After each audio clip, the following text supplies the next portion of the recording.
Hello Technoxian, we are Team Ronin from IIITM Kanchipur. This being our first Technoxian competition, we really want to ace this and win the championship. We are a dynamic team of around 10 people and we have two subdivisions, one for the electronics and one for the mechanical.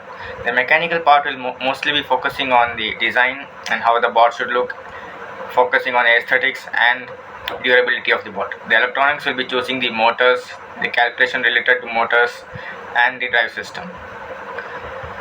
We love challenges. That's the most important thing for any team. So we have taken this Technoxian competition as a challenge and we really want to ace this.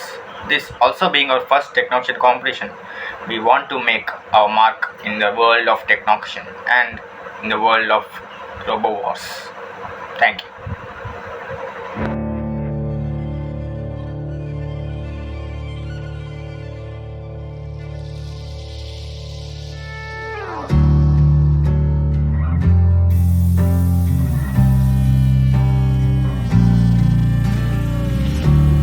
Fireproof, there's nothing you